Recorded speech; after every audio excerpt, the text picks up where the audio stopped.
you want to hear some real music? All right, here you go. Hey guys, this is the Let's Talk Weekly podcast. Once again, I'm your host, David Fitz, and we are joined by Mintykid. You know, you've heard her before. Last time we talked about fandoms, love of K-pop, a lot of different things. This time we're discussing writing poetry. Mintykid actually read some poems that she wrote, and she did an amazing job. I know you all will enjoy that. And at the very end of the podcast, there's something very special that she did, and I'll just leave it there and say that you'll enjoy it. So without further ado, this is the 16th episode of Let's Talk Weekly podcast, and again, enjoy. Later.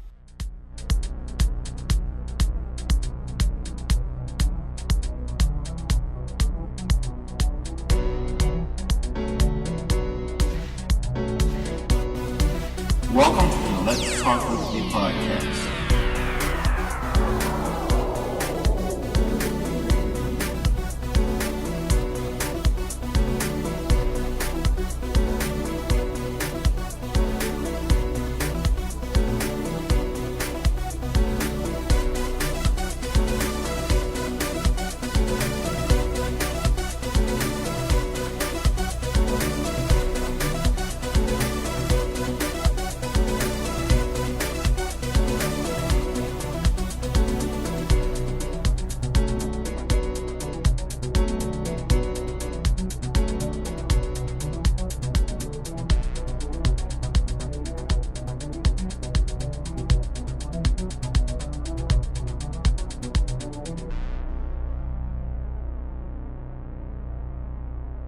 Voila, we are going. We are on the 16th episode of Let's Talk Weekly podcast. I'm getting old. I don't know about you. What about me? I'm here. Mintykid. The one and only. Hi! You just here on your second time on the show. Yeah. The longest. Like, I was supposed to be on here like forever ago. Yeah. True, but you are back here now, and we thank you. You're very welcome. So, last time, I believe we just talked about, I don't know, stuff and what kind of nerds are we, or something. Let's go back and listen to that one again one day. I don't remember. Yeah, I don't remember. I remember I was talking about K-pop and their fandoms. That's what that was. I'm getting two different podcasts confused. We talked about fandoms. That's right. Yep. I remember I mentioned about K-pop because I'm listening to K-pop, so my mind is still right tuned to G-Dragon right this moment. And that song. Yeah, that song that y'all may hear at the end of this recording. Just so you know, I'll endorse G-Dragon right now. Get his album. It is the best ever. And then get Big Bang's album. Then get 21's album. And then be happy. Because we're at... Okay. I'm not singing. I'm not singing. Pharrell, you can have your royalties. I'm not singing. I love the song, though. But what is new with Mintykid? Like, you know, I don't know if people know this, but I know you're a writer. But what is new with you? I guess I'm an up-and-coming writer. I've just been doing this since the new year. I revamped my old blog that used to be some other type of advice blog I was trying to do. And now I have Minty Chronicles, which is going to be all my poetry that I've written so far. I think I have a total of probably 30-something of them or 20-something of them. I don't remember. I counted them one time and I kind of forgot now. But I have them posted on Tumblr, so if you want to see anything, and I also post quotes of the day depending on how I feel, or little rants. But it's Minty Chronicles at tumblr.com. That's the URL. You can go there, and I also have a Twitter. You can follow up and tweet me about anything. Minty Chronicles as well. At Minty Chronicles. Awesome. One word. Awesome. Yeah, Mintykchronicle. Yes. Yeah. Yep. Okay. One word, no abbreviations or anything. Awesome. So, and speaking about your writing, like, how is it helping you, or do you think it's helping you, or other people, or what? Well, it's helping me a lot because I'm a type of person who I'm not really good at explaining how I feel about things, or I was going through some stuff where I was just getting really emotionally overwhelmed a lot, and I couldn't find a way to kind of get things down or organize. So when I started doing this after this little incident that kind of got me very over emotionally unstable, I guess, it helped laid the foundation for my mind. And now, like, if I want to come to explain anything to anybody, I just reread whatever I wrote there, and that's basically my feelings right there, or how I'm thinking, or my state of mind, and it gives people a better perception of what's really going in my mind. Got you. Mm-hmm. And like, how often do you write? Tell you the honest truth, I was writing a lot because of my emotional state, and I had so much stuff running on. I used to write probably like 2 to 3 poems a week, but it kind of slowed down now since I'm kind of at peace of mind. I still have some stuff that I need to finish up. I just don't feel like they're finished, so I've been holding on to them. I haven't posted anything, but right now, I guess I'm in the calm of the storm right now. Got you. Well, from one writer to another, and I'm sure you know this, that there's no need to force your writing, and because I think doing that you'll hit the writer's block or that wall or whatever, and really quickly if you just force it out. And writing takes time, and you have to take time with your craft and make sure what you're doing is what you enjoy. I believe the same. That's how come I'm not really stressing of me having this mini hiatus, I guess, from writing. And that's I'm not really hasting to post these few poems that I have sitting in my phone because I kind of just type as I write poems as I go. Um, so eventually those will come up, but right now I feel like they're not ready enough to be publicly. Got you. Okay, yeah, I do understand. Yeah, take your time, and when you're ready, you'll post them, and I'm sure the world will enjoy what you have to say. And yeah, we're just gonna go all over the place. Yeah, we're just gonna go all over the place here. But I will tell you, I recently just got a copy of Young Justice Legacy, which is supposed to tell that in between season 1 and 2 story, and only played it for about 5 minutes so far, and within a few seconds of hitting start and seeing the story, I'm like, can we just go ahead and just make those episodes? Because it was already awesome. I mean, a video game or a show? Oh, it's a video game. I did not know that happened because I've been out of the realm of video games for the longest. I've been so out of the loop. My PlayStation just sits here now, and the times it actually comes on is when I'm watching Netflix. It's so sad now. I understand. I mean, I'm mainly using mine to play music, exercising, or just playing music when I'm working on something, and occasional Netflix.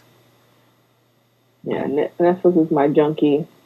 And I haven't been on Netflix that much right now because I've just been busy with our boxing thing and everything. But oh, I was gonna say, you want me to read one? Is there one that you particularly like that you want me to read that I could find quickly? Hopefully. I would say, I know I do not remember the title, and I apologize, but the one where as I analyze it as you're walking down a hallway and you have you've captivated the person's attention. I think I kind of know that. It's like one off the top of my head right there. Is this talking about I walk through the doors, you're shaking? I believe so, yes. And my aura oozes power each delicate step I make? Yes, that is right. All right. Let me get into my spoken word voice. Oh, I was going to say, this is a live reading of one of your poems entitled... Yeah, I forgot. I think this was Naive Power. Yeah, I didn't write the title on this. It's on my phone. It's on Tumblr. But it's called Naive Power. I walk through the doors. You're shaken. My aura oozes power. Each delicate step I make. You try to ignore. It seems impossible. Every striking step I make gets you thinking. What's her plan? Is she scheming? Should I prepare a counter? Naive my smile may be, seeing your inner being tremble. Plan? For what? My mind already runs wild, linking to the unordinary. While I'm thinking about bunny rabbits, you're pondering on who has attention of the group. Evil mastermind indeed I am. My thoughts filled with madness. I don't know if I could ever pin them down. As I walk with my head held high, study, pay attention, I strive to make a better self. That's my golden weapon, my number one distraction. That's entitled Naive Power. Awesome. Yeah, I don't think I knew the title until now. So, yeah, I like it. Yeah, because I send them to you. I don't really give them to you a title. I just have a title after everything. I never pick a title. It's dangerous. So, are most of your poems just the untitled work of Mintykid?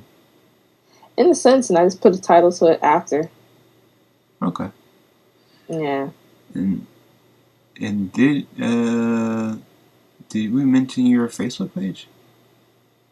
Oh my gosh. I need to promote that more. It's a new thing that I'm trying to do. I'm trying to open the window for people who have Facebook because not everybody has Twitter and everybody's too lazy to make Tumblr because that is a very time-consuming thing. I know Tumblr people. I know. So Facebook, I have a Facebook page, Minty Chronicles. The Facebook page. I guess I had to get the URL down packed, but I know if you go into your search engine, put in Minty Chronicles, you'll see a lovely girl wearing a mint colored dress. That's kind of funny. Wearing dreads, have a fan, and that's my page. Occasionally I'll post up my work that's been posted on Tumblr for Facebook users to see, and also I'm open for requests unless something I want to try to do. So if you have a request, I can try and do that, but mostly I post up my poems and quotes for all of you to see who don't really want to go open up your own Tumblr, and feel free to share and spread your opinions about how you feel or what you think when you read those poems, because I really want to be receptive to what the readers are feeling when they look through a Minty Chronicles poem and say, dang, what is she really feeling? Or I feel the same way too. So I'm open to hear it. So are we going to go ahead and assign a hashtag to you for people to find you on a hashtag, either Twitter and Facebook? Hashtag Minty Chronicles. I've been trying to make that hashtag stick, but that is Minty Chronicles is the hashtag Tumblr, Facebook, and what's that thing called? Twitter. All right, so and Instagram. Oh, because sometimes if I'm food, I will promote my Instagram, my Minty Chronicles page on my personal Instagram. I don't have a Minty Chronicles Instagram. It's just, if I have posts or anything relating to Minty Chronicles, I do put it under Minty Chronicles hashtag. Awesome. So, yeah, we're gonna work and get your hashtag going and get your followers going, because I really want to see this take off and get going on all the social media platforms that you use, and in general, to see it going. But Yeah. are you going to open the doors for other people to write, or it would just be you? I haven't really thought that far, because I do read blog stuff on my page from different stuff, but I'm like, should I read blog poems that I like on my Minty Chronicles page? So I just like them.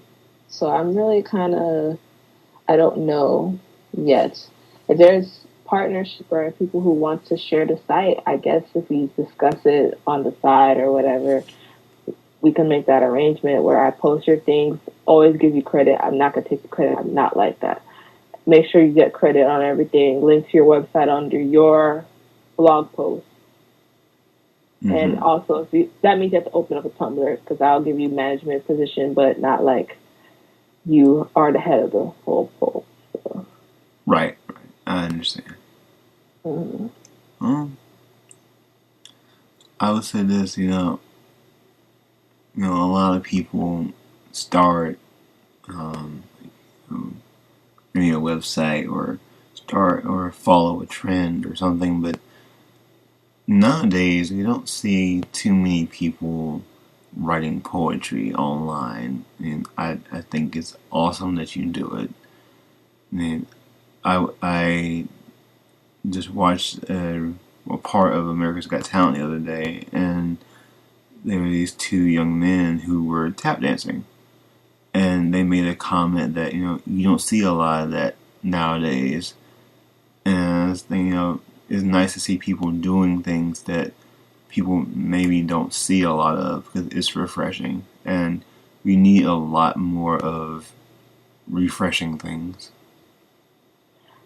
Those type of skills that we learned that seem like a priority learning in school is starting to be dead, because people don't feel those interests and more into that, like writing, reading, and stuff like that. Especially like reading a book. I don't even think people really read like that anymore, unless it's a magazine or a Facebook post. So writing in general, that's a dying art. It's still only starting to be a dying art, because now there's really dumbing down writing to the point that it's really the point of writing to express, when you just have it right there, and then at less than a fourth grade level, probably, because people can't even read. That's true. I mean, we have to work on educating people, not just children, people, and make sure everyone is on the same page. I know we put a lot of focus on children, which is great. They're our next generation. They're our next everything. But everyone needs to know how to do everything, so we can educate the children. So it all goes hand in hand, I think. True. It does. But honestly, it's kind of weird with the whole writing thing, because when I read it out loud, I read it out loud to a couple people, and it kind of amazes me where, like, dang, I actually say stuff like this. I'm not saying like I'm a pro writer, but I'm just like, wow, this comes out of my head. It goes onto paper, and this is what people see. Now, have you, actually, I know the answer, but have you gone to, like spoken word events or things where you've read it out loud in front of groups, in front of groups? I did it once. It was because I'm a really shy person, and I always wanted to do it because I had a friend who had an open mic, and I went. It was kind of funny how it happened. It was on Valentine's Day, and we went out there, and there was like, oh, anybody want to do anything?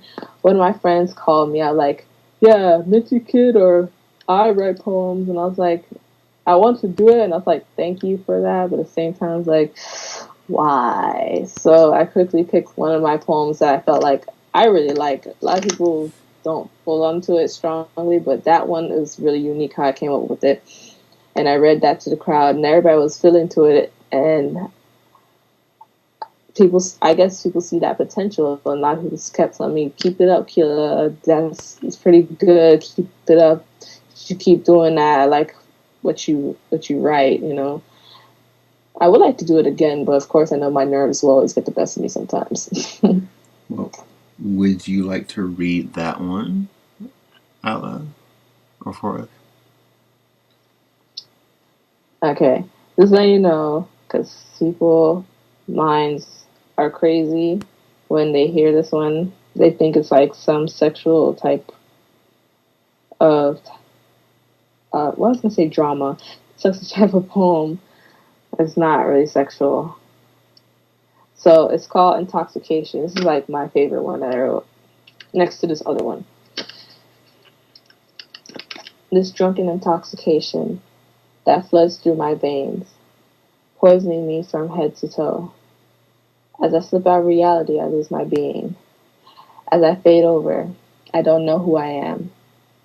All this feeling, my drug, I get high off you as my inner being rages inside. It burns. This poison burns. Yet I can't put it down. I need more. I need it to breathe.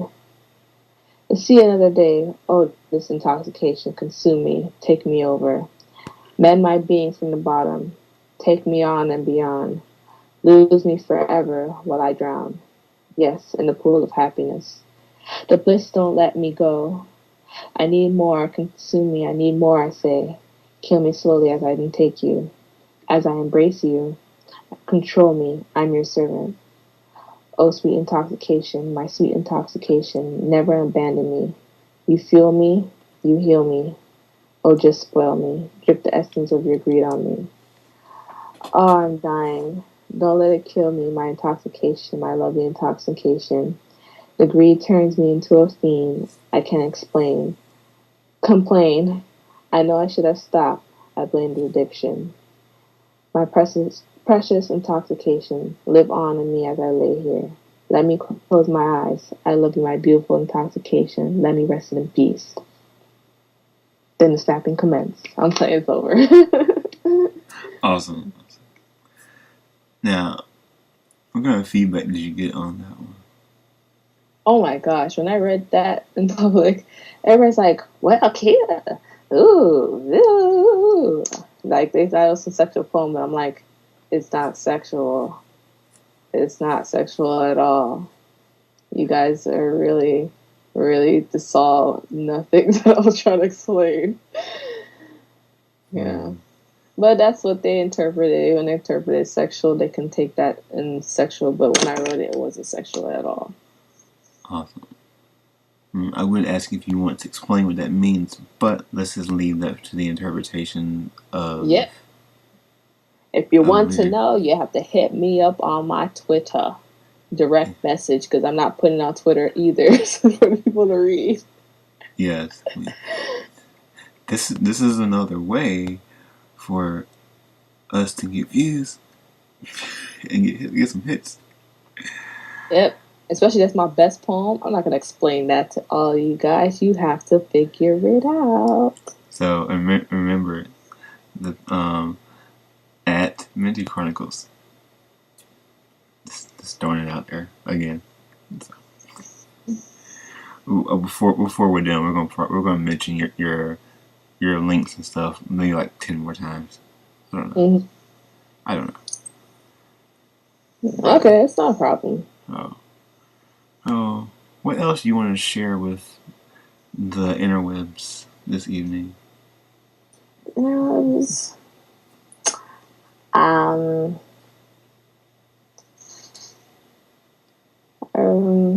don't really have much. Just hashtag Mini Chronicles all day, every day. read the poems, tell me how you feel. Tell me what you think, how I feel. Because I love to know what people think. It just gets my mind turning.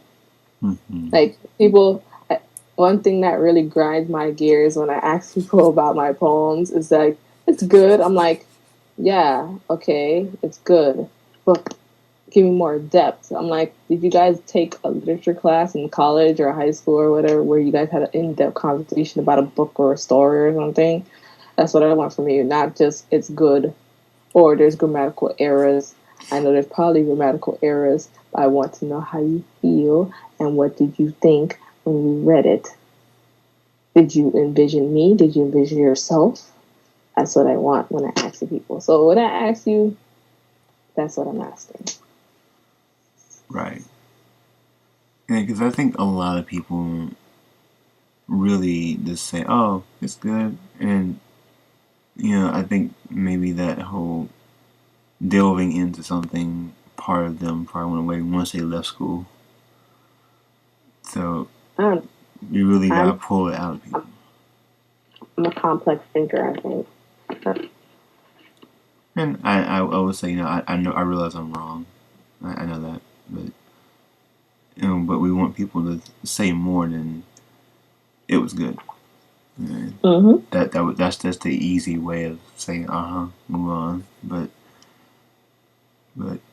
I think writing, whether it be poetry, a novel, graphic novel, what have you, it really should be deciphered. I mean, just like people look at TV shows or play a game or movie or whatever or listen to a song, it will always decipher it. So we should not forget about writing, because that's where all of the things that people enjoy comes from. Like, it all comes from writing. Exactly. Exactly. Anyway, creativity's been dead anyways. You can see that by movies. Mm-hmm. A lot of things have been told over and over and over and over, but we still go see them because they're awesome. Yeah, when you grew up with them, you want to have a live action vision. That's it's understandable. It's very understandable. But at the same time, they don't have any. Like, this whole summer blockbuster has come. All the blockbusters are basically either remakes, reboots, or sequels. Right. I mean, I think the most original movie that I've seen this year has to be Lego Movie. I think. Yeah.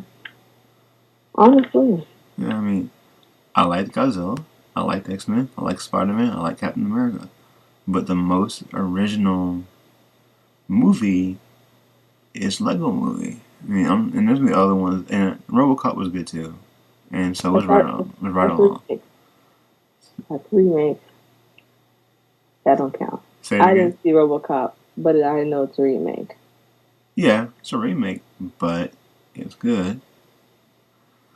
But yeah, I mean, I like original things. I mean, some people said that Lego Movie was like Toy Story for this generation. No. Or Lion King. No. Okay. What would you say? It doesn't relate to Lion King at all. Lion King had singing, and it was based off a Shakespearean play. I think it was Hamlet or Macbeth, one of those two. So it's just with lions. Right. So I don't see it. Hold on, let me think about it.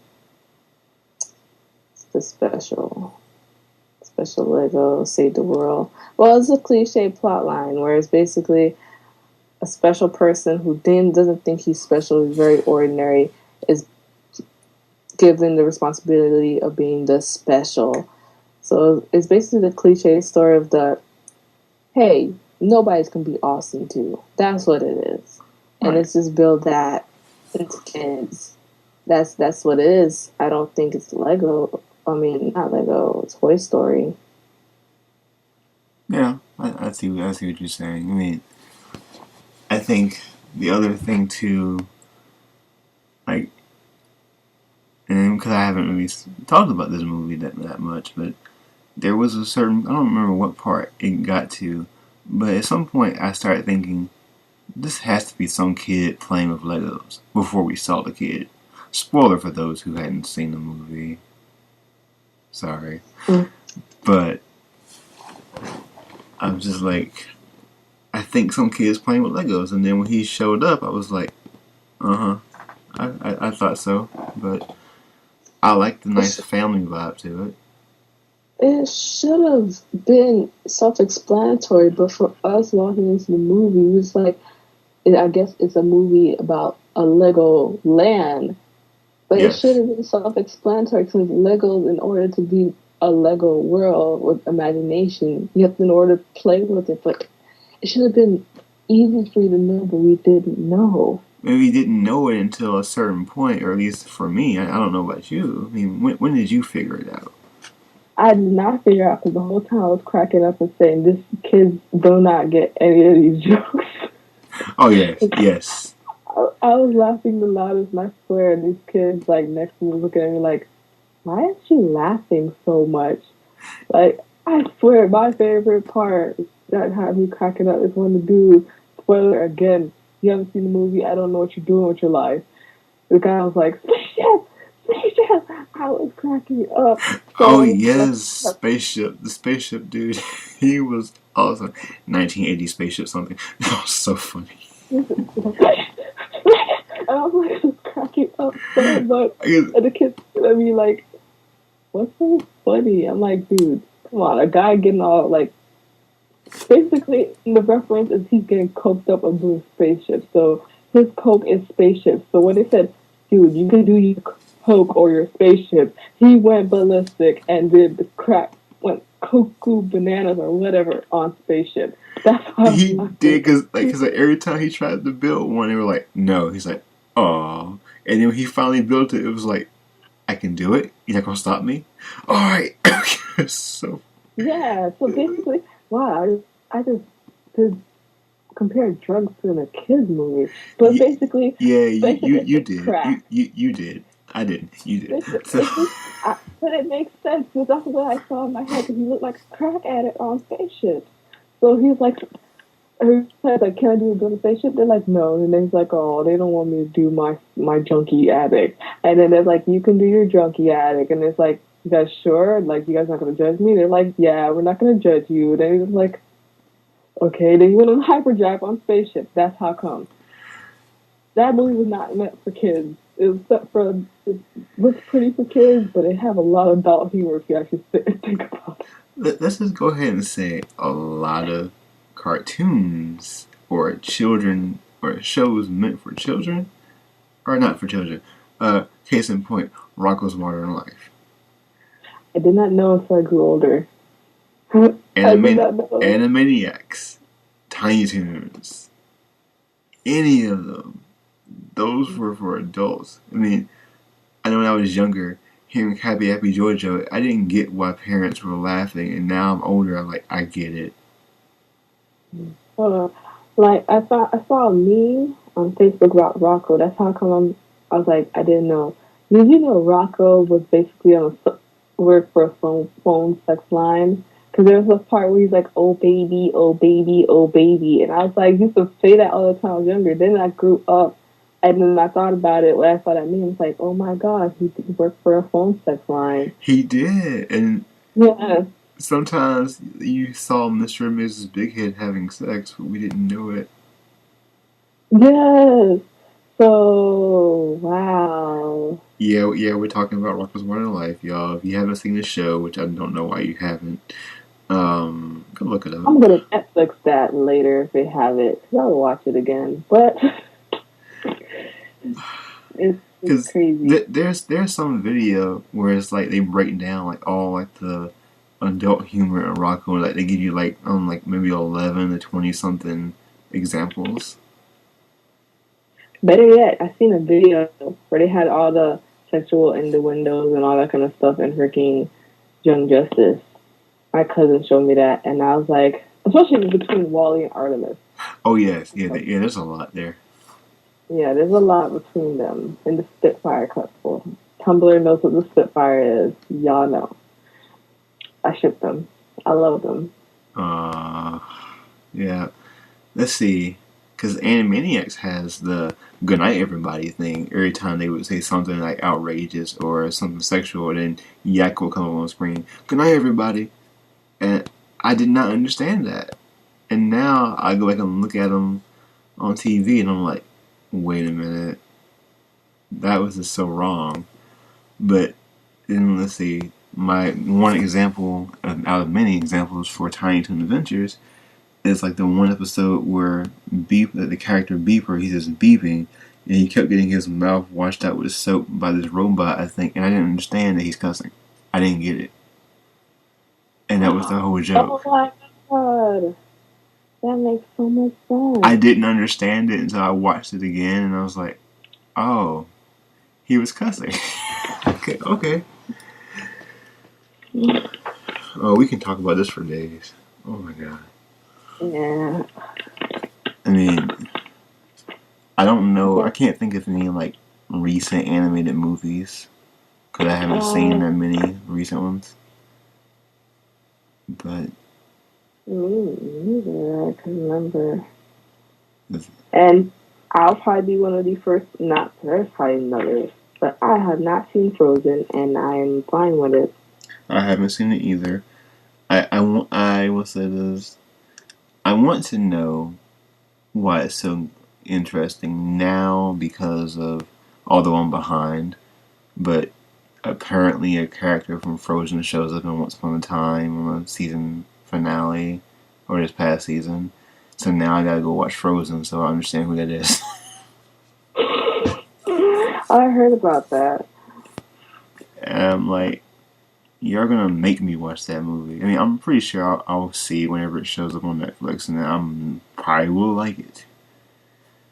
But yeah, I heard it's a good movie. It's like you cannot help but like it, but it's been overhyped and overkilled on Vine and memes and social media, and it's just like I don't want to watch it. I don't care. Speaking of Vine, in a completely different direction, have you seen the video of the guy that does like the Blue's Clues parody? No, and it's funny, I have a Vine. I follow a lot of people on Vine. I haven't seen anything like that. I'll have to find it again and send it to you, but basically, it starts out as a clip of, I think I want to say it's Steve on Blue's Clues. He jumps into the picture. He does, Blue's Clues do Weekend too. He jumps in the picture. Mm-hmm. This guy looks at this picture of like some basketball cheerleaders or something, and he does the same thing and jumps into the picture, but hits the wall. It's so funny, and then, like at first I was like, what's he about to do? And he jumps into the wall. I'm like, oh man. But people on Vine are very creative. I think my favorite one is like video game lag in real life. Video game. I've seen that one where the guy's walking into the garage. Yes. Yeah, I've seen that, Jen. That was too funny. You're making fun of Call of Duty and their lag moments playing online. And the guy that gets me is the one that goes by on like the skateboard. Wait, I never seen that one. I just seen the one where it's like lagging, walking to the garage, and then some guy looks lost. Yeah, that's what I was talking about. Yeah, for some reason I thought he was on a skateboard, but yeah, he just walks by like, "What am I doing? I'm lost." Yeah. And I think that's how they are in Call of Duty for real. Because there'll be like one person stuck against the wall, and there's that one person just walk around like, I don't know. There's everybody like you just walk past somebody like you're really that blind. Yeah, there's some good ones out there. I mean, I haven't not seen my fair share of Vine videos, but there's one where this guy pets this yellow mouse, and I'm like, what is this? And I'm like, oh, it's Pikachu. He pets it, and Pikachu shocks him up into the air. He hits the ceiling, and part of the ceiling falls. Oh, I've seen that. That was crazy. It's like, oh my gosh. And I'm like, how did y'all do that on Vine? Or I'm like, oh, I get it. Edit on something, but still, like, I Yeah, just want to know. for a clip that's 6 seconds, they Yes. do a lot of editing to make it so good. Because I follow, there's people who are actually famous off of Vine, where it gives me this weird thing. Like social media, you can be a D celebrity off of social media. Or I don't know the levels, but I just know it's a low class celebrity. You're famous, but you're not famous. You know, and it's crazy from Vine, YouTube, Twitter, Tumblr. I don't know about Facebook, but you can be famous Just off of posting something. I mean, have you seen the winning submission for the Smash Brothers Invitational? No. This guy, really good video where he essentially does like a punch out video saying how he's going to be like he's the new challenger for Smash Brothers, and it's awesome. And I looked at it, I'm like, I see why he won. I'm like, I give him credit. He did a good job of his edits and everything. Like, I want to know what editing system he used, but he did a good job and put that on Instagram for 15 seconds. Like, that was good. I mean, and did we seriously just talk about Vine? No, we did. Yeah, but it's crazy how you can be famous for 6 seconds. I know. I mean, the world's changing because, or the world's getting to the point now where, what you may think is like, may not be that funny to you, you post it, and then it just blows up. Because the one thing I keep hearing from like different podcasts and other people online is like, people say, well, make me a viral video. It's like, you can't make that. It just happens on its own if you're lucky. Yeah. Like, I still find one of my favorite ones is David After Dinners. And I like turtles. But, I mean. Oh, yeah. They use that all the time in Vine. But I realize this with having, I don't Vine Vines or whatever. I just watch it comically, get by my day and work. It's a time killer or time waster or whatever. But people want things now. They don't want to spend 3 minutes to get to the funny. They don't want to spend 10 minutes to get to the funny. Not even 15 seconds that Instagram finally started granting on there. People was like complaining about it's too long and oh my gosh. I'm like, people want things. Yeah, I'm like, why is 15 seconds too long or why is a minute too long? I'm like, we'll sit here and watch a 2-hour movie and not complain, but you complain about a few seconds? Well, for the funny, few seconds count. But for a movie, yeah. Nobody's gonna, not saying YouTube is dying. YouTube will always stay relevant. But Vine videos are the same. That's what everybody is getting at because they just want everything now. The humor now or the creativity now. They don't want to spend so much time invested because everybody's like living a fast-paced life without. They don't want to waste time. Nobody wastes time anymore. No, they don't. I mean, I understand. Your time is precious. You don't want to waste it. I understand that. But think about this too. I think when it comes to like your streaming services like Hulu and Netflix and stuff, we spend way too much time trying to find something to watch than actually watching something. I don't know if that's just me, but spend way too much time scrolling, and then when we settle on something, it's like, no, I'm alright. Then we just click off of it. That reminds me of like when I used to play Sims, and you should spend your whole time sitting there dressing your sim, putting the house together, using the cheat code to get a whole bunch of money to make your house the best. And by the time you finish the house and everything, you're like, I don't want to play anymore, and you cut out the game.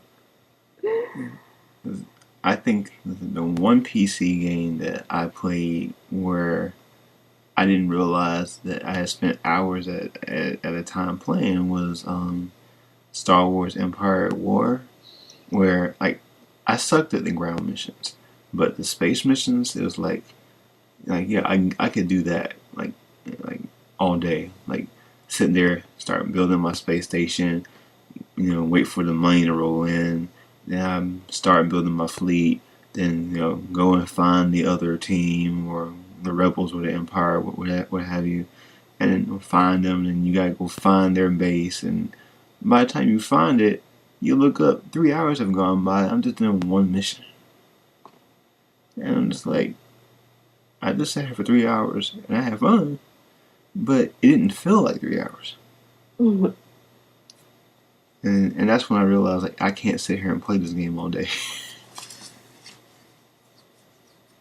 Because you can't do that. I mean, I understand, when we were younger, we could sit there and play games all day, but you can't do that now.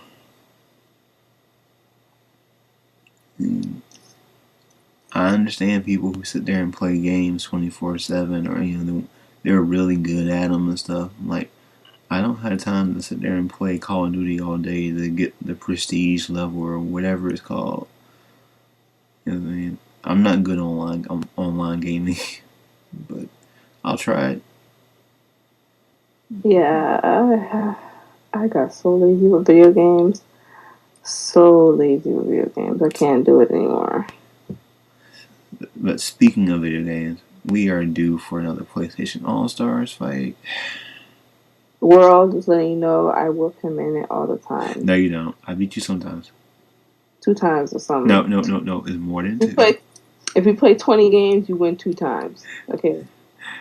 You gotta give me some more credit than that.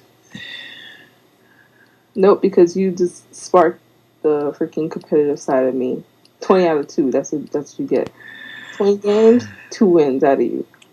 That's for me. We're gonna sit here and argue this all night, but I'll let you get this one. No, it's not letting me get this one. I already had that one because I prevail. Well, I think we just did a good, solid advertisement for PlayStation All-Stars Battle Royale. PlayStation. They need to come out with a part 2 with more, I don't know, something more to it. Because I feel like that would be a really cool game. It makes me think of Smash Brothers. It makes me cry a little bit that I don't have a Wii to play Nintendo Smash Brothers. Yeah, just like the new one comes out on the Wii U later this year, and then the 3DS one comes out sometime during the summer. So, but okay, I'm going to say it. For those of you who are listening to this in 2015, 2016, or the year 3000, you don't understand the struggle that we're going through in 2014. You don't understand. But by then, we'll be on Smash Brothers, I don't know, Zeta, Platinum, whatever you want to call it. And by then, they will have incorporated PlayStation characters. And then, what year did you say 2000? What? I said 2015, 2016, or the year 3000. Okay, I'll be rolling in my grave talking about, so this is when you guys want to incorporate PlayStation game characters, because you guys suck. Or better yet, PlayStation Battle Royale, you need to get some more cooler PlayStation characters. Like, you guys have the rights to Sora. Throw Sora in there. I want to fight with a Keyblade. That's a good idea. Y'all need to get Sora up in there. Or freaking Titus from Final Fantasy X.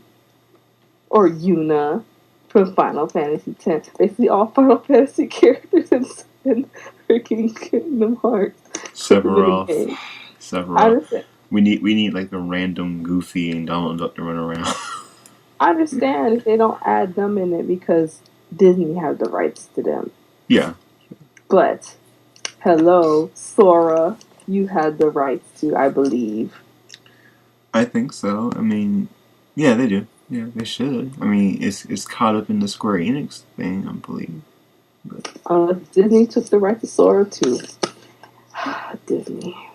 But then by that time, we can have the guest appearance by some Marvel characters in there. Kingdom Hearts 3, G's and P's. It's supposed to be coming out sometime this year or next year.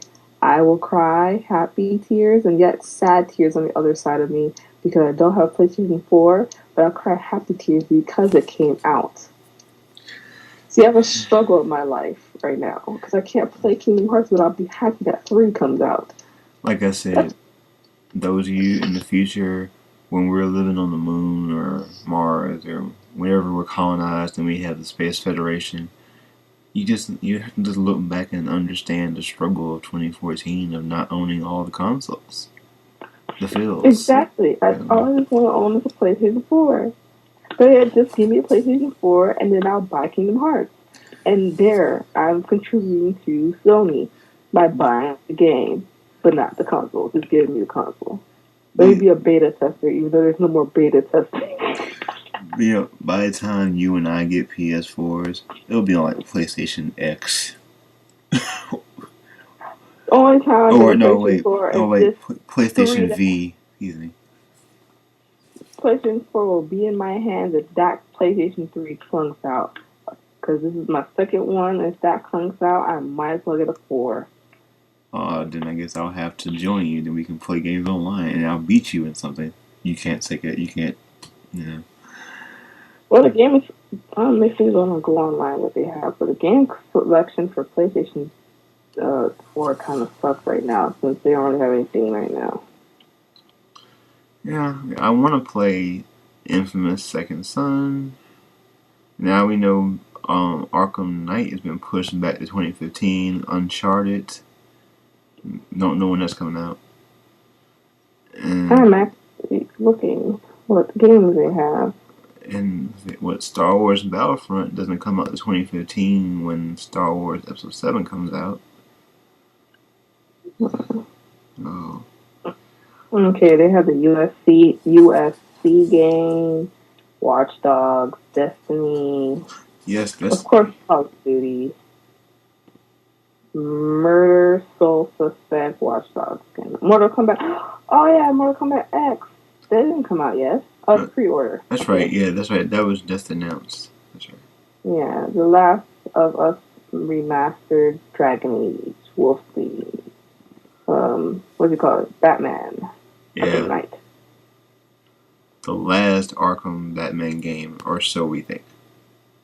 No, they have Assassin's Creed. They know. Unity. That's right. Does that come out later this year? Yeah, released at the end of this year. I have not even played Black Flag yet. It's okay. Transfers. Basically, there's no games where I'd be like, oh my gosh, I must own. For me, getting this console right now is pointless. I think I'm looking forward to Destiny later this year. That's coming out 9/9/2014. Right, I know, and that will actually be on these current gens that we have. Or should I say past gen, because PS3 and Xbox 360 are past now. Yeah, they'll be on those systems too, I believe. So, I think Destiny will be fun. I mean, I don't know when I'll get it after it comes out, but yeah. I'm going to wait a while before Watch Dogs drops in price. Wait. Good luck with that. Well, it just came out. I waited this long for BioShock Infinite, and it's now like between $12 and $17. I still haven't gotten it. I don't remember how many years ago that came out. So, but since I did mention Star Wars, let's talk about episode 7 things. Like, what do you think is gonna happen? I have no clue. I haven't been researching anything about it. But I'm just gonna sit and wait because they just announcing stuff, and I'm like, okay, so what's the story? Yeah. That's all. So until I see a trailer, that's when I'll just start thinking like, oh my gosh, I can't wait, or oh my gosh, it's gonna suck. You can announce all the names. You can announce freaking G Dragon from Big Bang is gonna be in it. I will be like, okay, so what is he gonna do in it? He can just be a cameo. I don't really know what you guys are announcing this for. To me, I don't really care because you didn't really tell me who these people are playing and what are they doing. I don't even know if they're a Jedi or they're just freaking on the dark side. I don't know. Right. I mean, I know like a lot. Well, as of this recording, a lot of stuff has come out. Like Lupita Nyong'o is in cast. Um, Somebody from Game of Thrones, I believe, is in cast as well. Mm-hmm. There is something about Millennium Falcon pics released or something, and when J.J. Abrams was on talking about like a walk-on role for a fan to donate money to a worthy cause. Like there was this creature that walked up next to him and looked at him. And he looked at it and almost like it's like an animatronic character. They're doing those again. Like I believe it's animatronic. Like they're doing practical things again. So, Yeah, I just started going back to their roots. but for it to be coming out in 2015, like that's a lot. I mean, I'm so used to the Star Wars 3 year cycle that for it to come out a year after they say it's coming out, like I'm excited. Now we gotta wait to December though. That's the bad part. Well, I believe this project's been in the works for the longest. It's just they got everything together. They already know what they're gonna do. They just gotta get the cast. So that's what they're doing right now. Is just filling in the cast and filling the empty spaces for the story. And it's gonna produce Stored Space next year. And we will be there for day one. I will probably see it 5-6 times, just like I saw episode 3. I don't know how many times I saw episode 3, but I saw it several times. But I never realized because when I was younger, I actually did like the first 3 episodes. Mm-hmm. Then I grew older and I watched it again. I'm like, these do stuff. They do talk a lot. A lot. True. I wonder why my dad fell asleep through it. And Anakin was a crybaby, and life was so hard for him. Oh, so hard. Oh, I don't know what to do with my life. I'm going to go to the dark side. No, that's a stupid idea. Like, shut up, Anakin. I will tell you, like, I can see what people are saying about the prequels, and I can understand them, and I will defend them. Like, and I'll defend them on a few reasons. In terms of, and I'm not gonna sit here and talk for like 20 minutes on this. I'll do that later. But on the sense of, I analyze it in the sense of slavery, from the physical sense and the mental sense. And also, you need to have all the other things happen to put certain people in place. Like, you had to get Chancellor Valorum out of office in episode 1 for Senator Palpatine to get in place. And then the whole Anakin thing. Like, he was freed from slavery and then told by the Jedi, you're going to be a Jedi. Oh, and here are these rules you got to follow. You can't have a life, essentially. Because you're honor bound by the Jedi. You can't have relationships. Oh yeah, they happen, but you can't have them. And then it's like, well, I'm gonna do this. No, you can't do that. You gotta do this. You gotta do that. Come here. Let's go here. And then, and the Chancellor says, I'm gonna help you save your wife. Okay, I'll do what you say. I will kill these Jedi. Okay. Now I lost my limbs. All right, you're Darth Vader. All right, cool. Now go to the space station and we're gonna build it. All right, cool.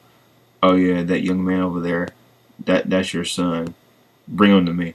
Okay, I'll do it. And then finally, the end is like, yeah, I'm gonna finally do something for myself. And then I died.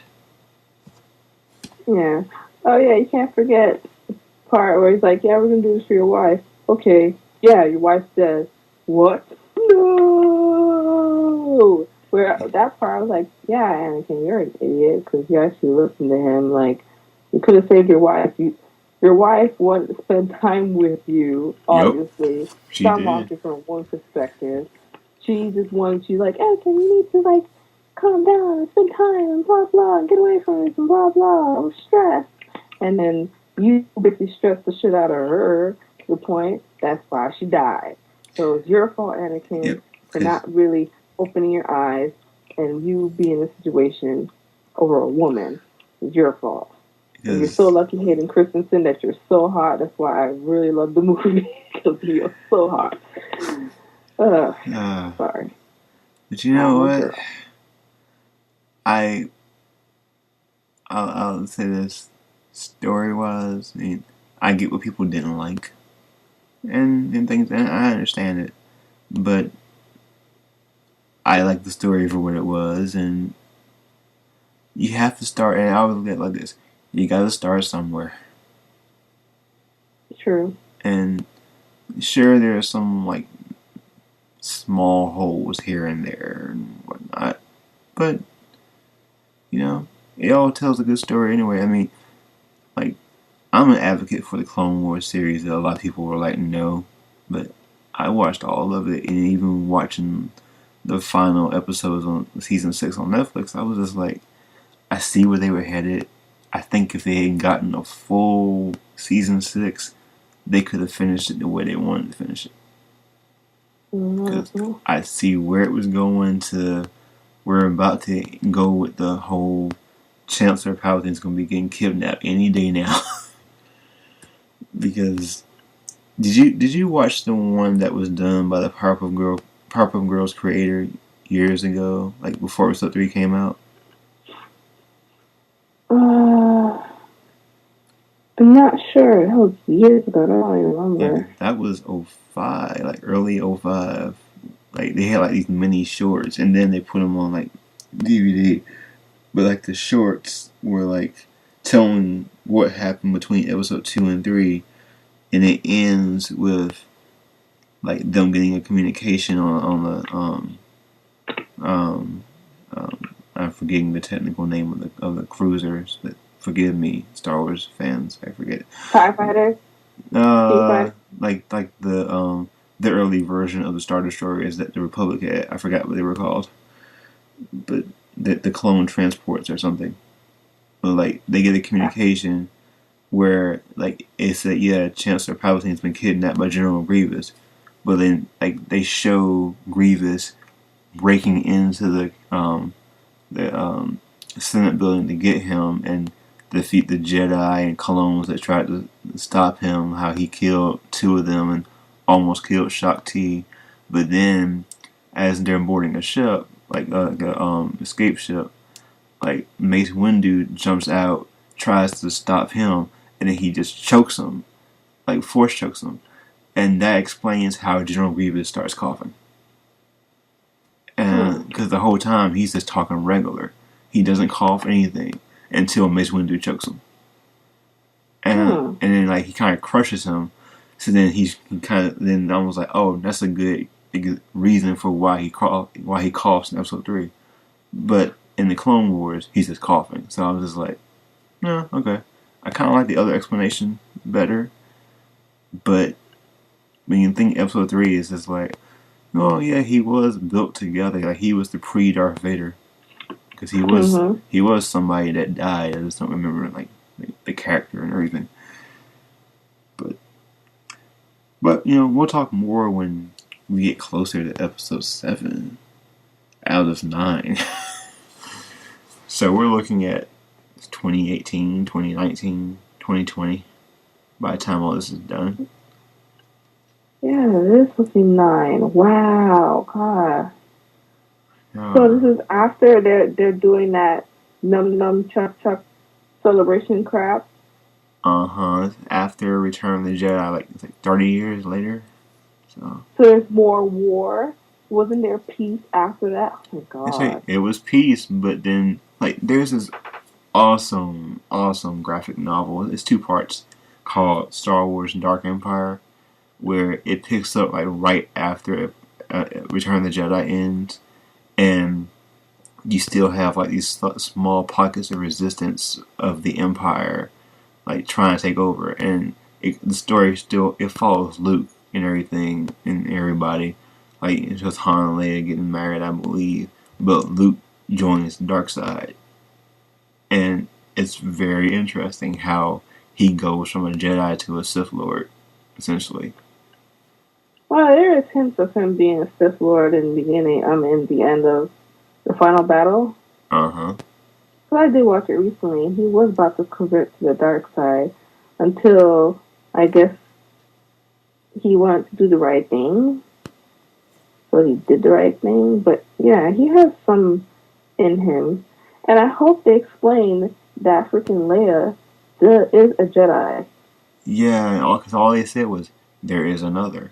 I'm like, yeah, she is a Jedi. I mean, I guess the only hints they gave us were in outside of Yoda saying it was when Luke reached out to her using the Force in Empire Strikes Back. Mm-hmm. Like, she got it, and I was like, all right. But then there's this thing saying that Han Solo was a Jedi, apparently, or I don't know if that's true or not. I don't know about that, but it makes sense if because it makes it seem like only dudes only dudes can be Jedi, and I'm like, women can't. They have to be like either just senators or freaking prime minister or whatever the crap Padme and what she did again. I don't really remember right now. Yeah. But it's like women can't be Jedi, and I'm like, women could be Jedi. I could be a Jedi. So Leia's a Jedi. They need to like establish that. Yeah, because you look at like everything before Order 66 was set in motion. You had female Jedi and everything. Like my favorite female Jedi was Adi Gallia. Like she was the star of Jedi Starfighter on PS2.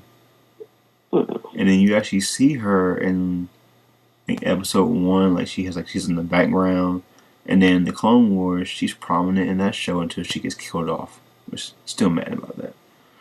But anyway, it had to happen at some point. But also too, she was one of the few other Black Jedi too. Oh, yeah, she was. Look her up. But because when she gets killed in Clone Wars, Obi-Wan's like, "Oh, damn it."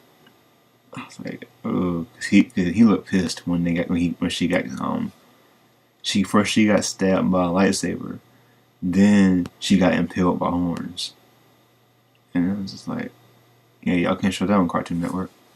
Mm-mm. But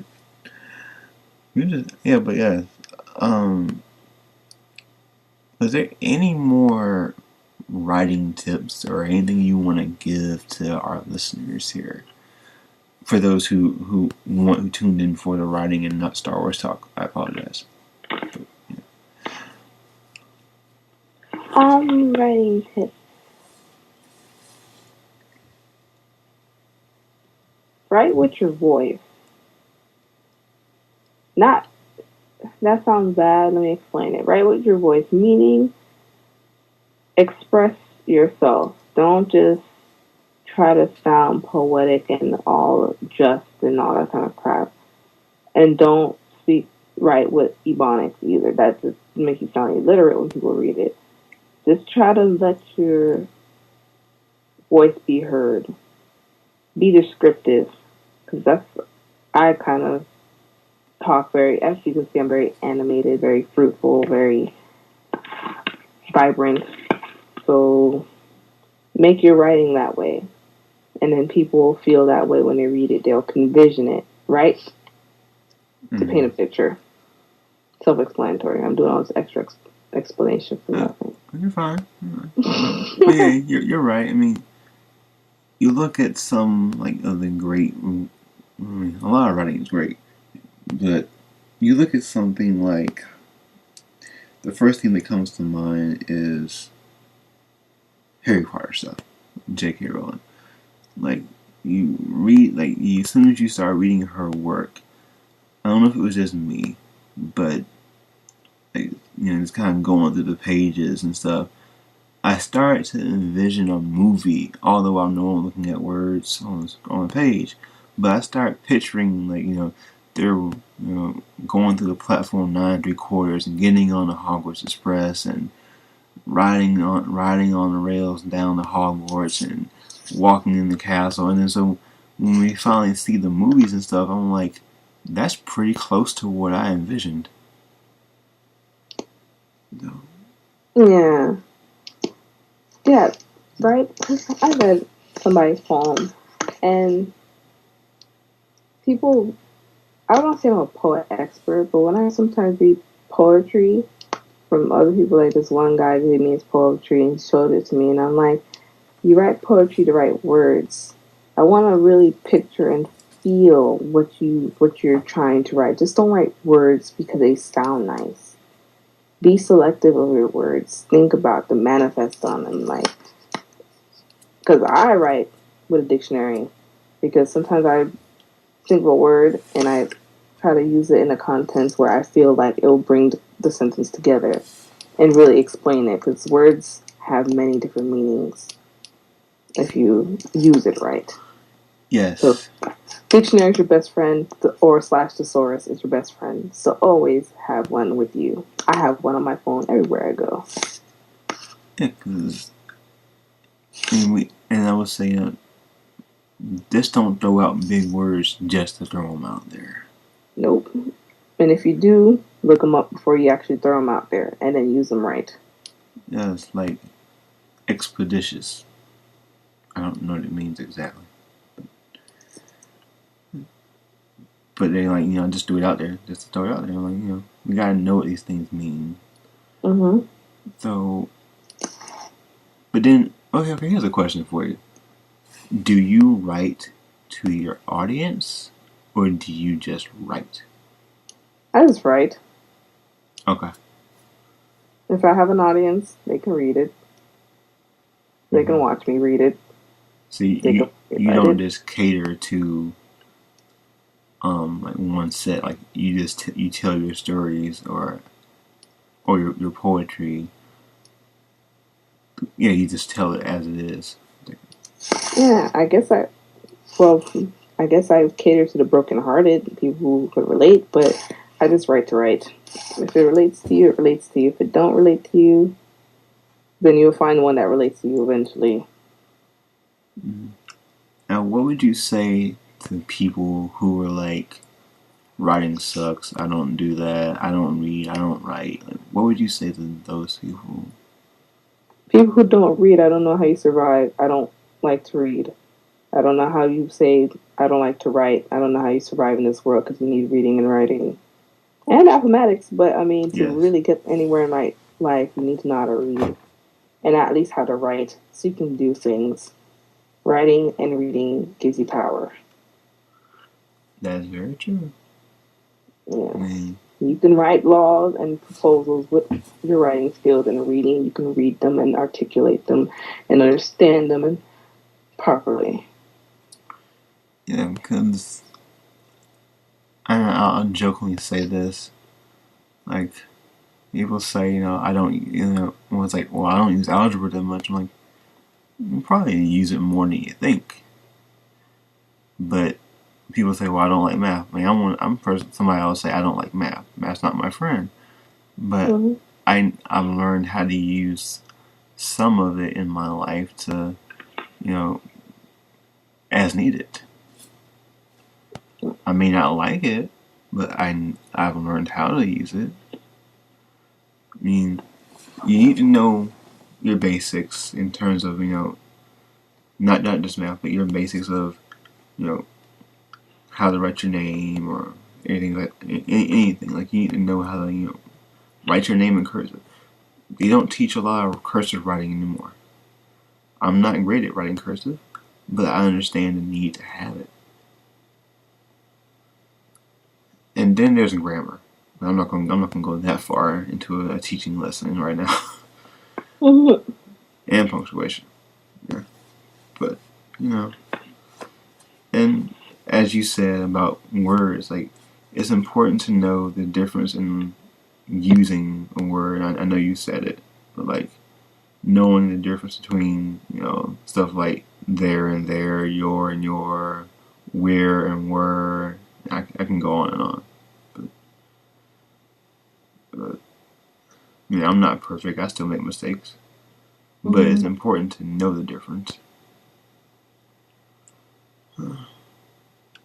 I know I just said a lot, but what do you think? Everything is true. But before we wind down, is there anything else you want to share with the interwebs and our listeners? Okay. Alright, this is Mintykid. Minty, that one and only unique name. And no, it doesn't mean I'm fresh. It's a whole deeper meaning. But Mintykid, follow me on Twitter, Minty Chronicles. You can follow my personal Twitter. That doesn't relate to anything Minty-wise, but it's Kick Rocks Baby. One word. Everything's one word. Then look up my blog on Facebook. The blog, official blog page, Facebook, Minty Chronicles. Tumblr, of course, the main website where you'll home to all my poetry, quotes, thoughts, rant blogs, or whatever. Even question of the days. Minty Chronicles, one word, tumblr.com. Missing another website. That's about it. And did you say Facebook? Yeah, I said Facebook, so okay. Feel free to explore the world in my crazy 4D mind. Not 3D. I like 4D. That's better. That's more K-pop-ish. My 4D mind of me. So, for those who are listening to this like 100 years in the future, where is Minty Chronicles now? Still sitting on Tumblr, sitting there waiting for y'all to just look at it because the internet never dies. But by that time, we're going to have like 1 million posts on your site, and I don't know, you're still going to be writing. Am I dead? Yeah. Or, we could all be like 100 and something years old and we're still going to be sitting here doing podcasts. Like, you remember how awesome Star Wars Episode 7 was back in 2015? And then Watch Dogs the movie, and then when Nintendo bought Sony, and then that unreleased console that Sony and Nintendo planned to do years ago finally came out. For those who don't know, look it up. What other predictions can we get? Mintykid is now president of the United Armed Federation of Planets. I'm just throwing that there. What else we got? Team Mintykid is now a thing. Everybody wants to be like me. It's true. It's evident.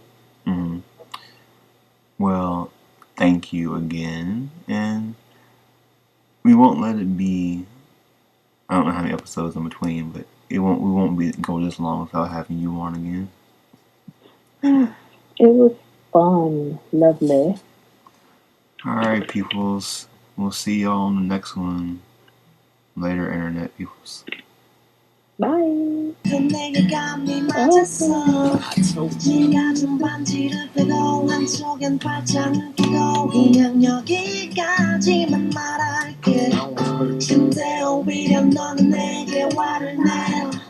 그는 절대로 그럴 리가 없대 나는 네 눈치 살피고 내가 잘못 본 거라고 그래 널 위해 거짓말할게 날 몰라주는 네가 미워 이 기다림이 들어서 이제 놓으라고 네가 슬퍼할 때만 나는 죽을 것만 같다고 baby 그 새끼보다 내가 못한 게 뭐야 도대체 왜 나는 가질 수 없는 거야 그 새끼 너를 사랑하는 게 아니야 언제까지 바보 같이 더 많이 있을 거야 넌 그 사람 얘기를 할 땐 행복해 보여 이렇게라도 무슨이 좋아 보여 그 정말 사랑한다고 마치 영원할 거라고 믿는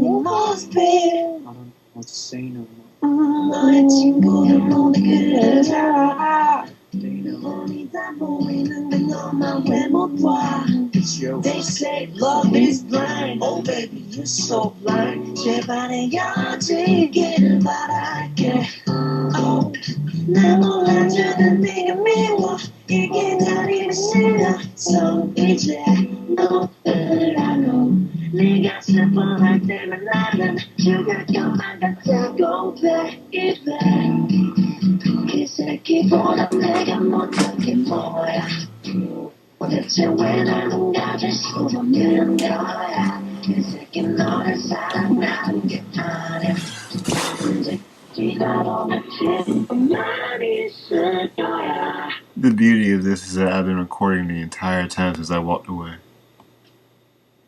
What, the video? Just the audio, or you singing, or whatever. I don't know if I was singing.